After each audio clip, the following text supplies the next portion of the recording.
সুষ্ঠু নির্বাচন এখনও নিশ্চিত নয়, নানা ষড়যন্ত্রের কথা শোনা যাচ্ছে, এমন মন্তব্য করেছেন বিএনপি নেতারা। নয়াপল্টনে কেন্দ্রীয় কার্যালয়ে 1 সেপ্টেম্বর দলের প্রতিষ্ঠা বার্ষিকীতে সপ্তাহব্যাপী কর্মসূচি ঘোষণা করে তারা বলেন, নির্বাচনে পিআর পদ্ধতি জনগণের উপর চাপিয়ে দেওয়া হচ্ছে। রাহুল রায় জানাচ্ছেন, আগামী 1 সেপ্টেম্বর বিএনপির ৪৭তম প্রতিষ্ঠাবার্ষিকী উদযাপনে আলোচনা সভা, দলের প্রতিষ্ঠাতা ও সাবেক রাষ্ট্রপতি জিয়াউর রহমানের মাজারে শ্রদ্ধা জ্ঞাপন, শোভাযাত্রা সহ সপ্তাহব্যাপী কর্মসূচি দিয়েছে বিএনপি। নয়াপল্টনে দলের কেন্দ্রীয় কার্যালয়ে প্রস্তুতি সভা শেষে আয়োজিত সংবাদ সম্মেলনে প্রতিষ্ঠাবার্ষিকীর কর্মসূচি ঘোষণার পর অন্যান্য ইস্যুতেও কথা বলেন বিএনপি নেতারা। আমাদের এখনো কাজ শেষ হয়ে যায়নি, গণতন্ত্র এখনো পুনরুদ্ধার হয়নি।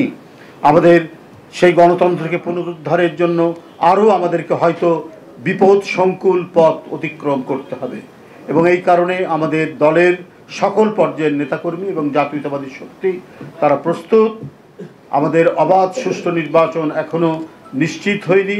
নানা ধরনের আমরা চক্রান্তের কথা শুনি, নানা ধরনের মাস্টার প্ল্যানের কথা শুনি। পিআর পদ্ধতিতে নির্বাচনের বিপক্ষে মতামত দেন বিএনপি নেতারা। আমরা কি কেউ জনগণকে কখনো জিজ্ঞাসা করেছি এতদিন আপনি যেভাবে প্রতিনিধি নির্বাচন করছেন আমরা সেইভাবে না, আমরা একটা নতুন পদ্ধতি চাচ্ছি, আনুপাতিক হারে হবে। সেখানে আপনি কোনো ব্যক্তিকে না, আপনি দলকে ভোট দেবেন এবং দল এমপি মনোনীত করবে। সেটা আপনার এখান থেকে হতে পারে, অন্য এলাকা হতে পারে।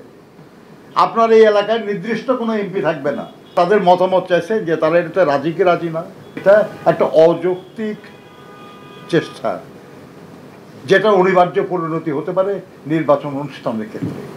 বিএনপি নেতারা বলেছেন, যে কোনো ইস্যুতে রাজনৈতিক দলগুলোর মধ্যে সবসময় আলোচনা হতে পারে, তবে গণতন্ত্রের পক্ষে সবার একমত থাকা উচিত। ধন্যবাদ। রাহুল রায়, চ্যানেল আই, ঢাকা।